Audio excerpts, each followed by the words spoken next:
Hello, welcome back to Mancinima. We've got a little bit of a special on for you today. What we're going to be doing is taking a look back at my favourite films from the first quarter of this year. Now, they may not be to everybody's taste, and there's probably no Oscar winners in amongst them, none of the films like The Fabelmans and stuff like that, although I did really enjoy that film. These are just my personal favourite 5 films from the beginning of this first quarter of the year. So, before we do that, I'm just going to pop you over to the other guy. The other guy will tell you all about the liking and the subscribing and all that business, same as usual. So, because we've shot it before, I don't feel the need to repeat it and go on and on. We'll just insert a clip from last time and then we'll come back to me. So, let's go over and have a word with him, and I'll be right back and tell you about my favourite films from the first quarter of 2023.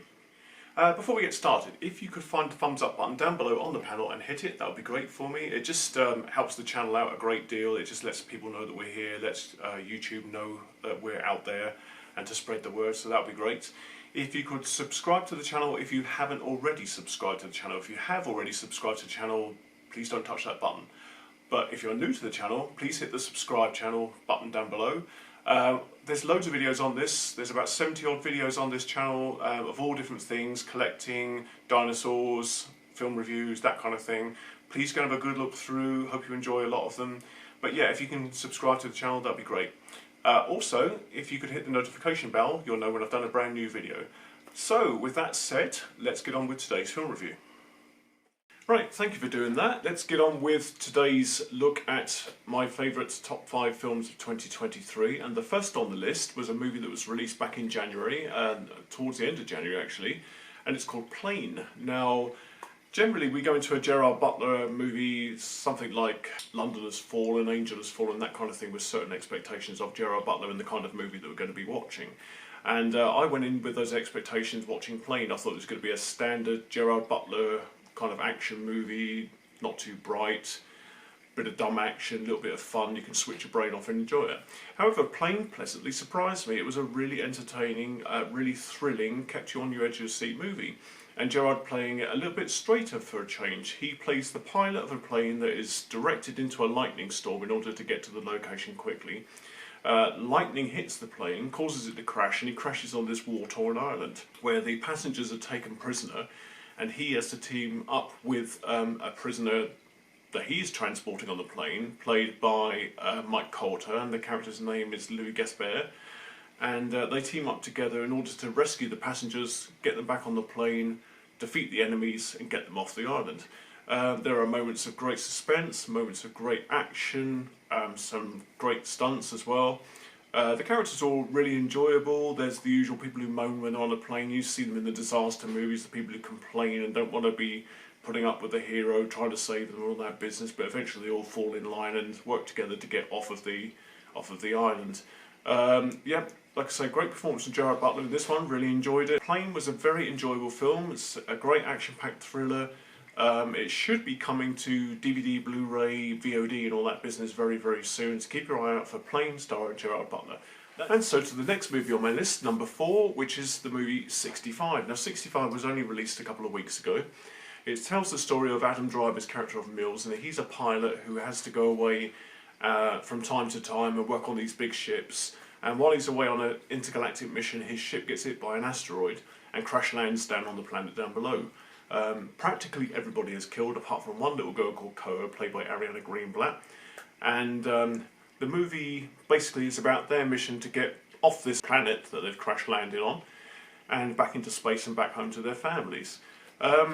However, what we learned during the course of this is the planet is actually planet Earth, but it is 65 million years ago, right in the reign of the dinosaurs. So there's loads of dinosaurs that they have to contend with in this movie, so it's, you know, me being a big dinosaur fan, that was great for me. The movie felt very kind of 1970s in style to me. It wasn't like a modern blockbuster with all crash bang wallop, that kind of business.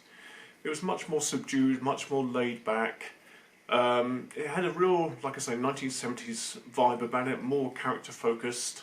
The dinosaurs are great. They're not kind of what you expect from the Jurassic World kind of dinosaurs. They are their own thing. They've got their own designs. They're great, but they're sparse because this movie really is about the relationship between Mills and Koa, and them getting to know each other. Koa doesn't speak English, or basic, or whatever they refer to it in this film. She doesn't speak the same language as Adam Driver's character, so they got to learn to communicate with one another, get along with one another, work to get their way back to the remains of the ship and get off planet. All of this is taking place while the dinosaurs are trying to eat them, of course, and catch them. And also there's this impending comet coming in, the comet that actually wiped the dinosaurs out. So you've got a kind of a race against time thing going on as well. I really enjoyed it. I thought it was a different kind of a film. And yeah, I do recommend that when it comes out, I don't think it'll be out for a little while yet, probably a couple of months, but it'll be out on VOD and Blu-ray and DVD and all that business then. But yeah, if you like dinosaur movies, if you like those kind of 70s kind of vibes in the movie, I recommend you check out 65. It's a really good film. So, number 3 on my list is Pearl, a movie again, which was released in the UK just a couple of weeks ago. It's been released in America the year before. Why they got it earlier than us, I don't know. But yeah, we had it in the UK just a couple of weeks ago. Pearl tells the story of Pearl, played by Mia Goth. And she lives on a farm with a paraplegic father and a domineering mother, and she dreams of getting away from the farm, getting away from the drudgery of it all, and becoming a Hollywood starlet like she sees in the cinema. And that is her lifelong dream, and that's the only thing that kind of really matters to her. It's her escape from this horrible life that she's living. However, things don't always turn out the way that Pearl plans, and Pearl's way of dealing with that, unfortunately, is to kind of murder people.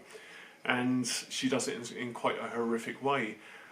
It's a strange film because you do feel sorry for Pearl, you feel kind of empathy for her, what she has to put up with, the things that she has to deal with on a day-to-day. But on the other side, you're kind of horrified at what she's doing. Some of the stuff that she does is really quite brutal, and she seems to have no remorse about what she's doing. This film is beautiful to look at. It looks like one of the old style Hollywood movies. It's very brightly lit, all the colours pop, very technicolor. And it's got that swirling Hollywood romantic kind of a score laying underneath as well. So it's strange, it's kind of like a classical Hollywood movie, but with this really dark vein running throughout it. But Pearl, yeah, really enjoyed that film. Fantastic performance, I think Oscar-worthy performance from Mia Goth, dare I say that. Pearl, it should be out to view very, very soon. And so here we are at the number 2 spot in my countdown of my personal films from the first quarter of 2023. And it's John Wick Chapter 4. Now, I've enjoyed the previous John Wick movies. I must admit, I saw the first one at the cinema and I didn't really care too much about it, but when I watched it again on Blu-ray when I got it a couple of years later, I really did enjoy it. And then of course I had number 2, which I didn't see at the cinema, so I watched them back to back and I was really beginning to enjoy this character. Number 4, Chapter 4, is a fantastic movie. It's beautiful to look at, the cinematography is amazing. Every shot seems to be really well thought out, the angle, the look, the brightness, the colours. The scene when he goes to the Morocco at the beginning, the beautiful sands and the beautiful blue sky. It just looks stunning. Also stunning is the choreography and the stunt scenes. They may go on a little bit long, they are a little bit drawn out, but you just got to admire the way that these things are put together. You know, a hit over there, a hit over there, a car crash, the way things turn. The blocking on this film must have been painful and spectacular to work out. But yeah, I mean, it's an absolute stunning movie to look at. Plot-wise, it's a little bit low on the ground, but then all the previous John Wick movies have been the same. They've just been kind of low plot, more action kind of movie. Keanu Reeves is fantastic as usual. I mean, he's maintained the character through the previous John Wick movies, so he's very cool, very laid back, very kind of calm until he has to go into action. And when he goes to action, he really does give it his all. I mean, you can really see the training that Keanu put into this movie, all of the gun training that he did and all the choreography and stuff like that. It really comes to play in this film and you really believe that you're watching him, and it is him in a lot of the scenes as well. So yeah, John Wick Chapter 4 was a pleasant surprise for me. I loved the way the movie was, like I say, shot and the way it looked. I loved the characters. Did feel a little bit like a video game, as I've said in my previous review. The fact that you have to go through all these kind of minions, if you like, not the minions from, you know, Despicable Me, but minions as in ninjas and things like that. And he takes those out, and then you get to your mid-level boss, you defeat the mid-level boss, a little bit more story, then you've got the next level boss, and you get some more characters thrown in for a defeat off. So yeah, it did very much like I was watching and taking part in a video game, where you have to defeat all of these enemies, and of course you got the big end boss at the end of the movie. But yeah, I really enjoyed John Wick Chapter 4, and I rank it at number 2 in my list of films of 2023. It really took me by surprise. I really didn't expect it to be at that level, at number 2 in my list. But yeah, there we have it. And so here we are at the #1 spot in my look at the first quarter of 2023, or my favourite movies from the first quarter of 2023. Now, if you know me, you know what this movie's going to be. It stars this fella over here, Mr. Ghostface, and it is Scream 6. A lot of people were wary when Neve Campbell walked away from the role. She declined to appear in Scream 6, and a lot of people were going, well, you know, without our lead heroine, the lead heroine from all 5 previous movies, how well is this going to fare? But as it turns out, it fared very, very well. It's made a load of money. A lot of people are very happy with it. It's getting rave reviews, and it's doing very, very well. So this time out, we're left with the characters from the previous movie. You've got Melissa Barrera's character, Jenna Ortega's character, Jasmine Savoy Brown's character, and Mason Gooding's character. Within the context of the movie, they call themselves the Core Four. And of course, they've moved to New York City to get away from Woodsboro and to get away from the memory of the killings that happened the previous year where they've lost a load of their friends. However, Ghostface follows them to New York.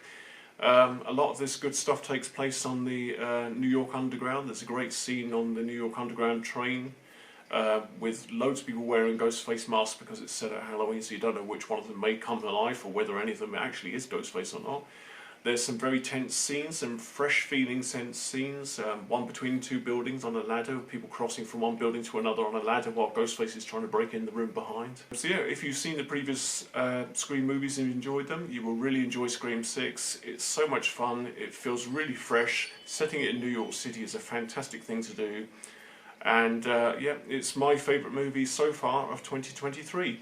Now, we've got movies coming up down the pipeline. We've got more Fast and Furious movie, we've got Guardians of the Galaxy Volume 3, and other movies. So these positions will possibly change. You know, maybe something that's in my top 5 right now, so maybe like, say, Plane or something like that, may vanish.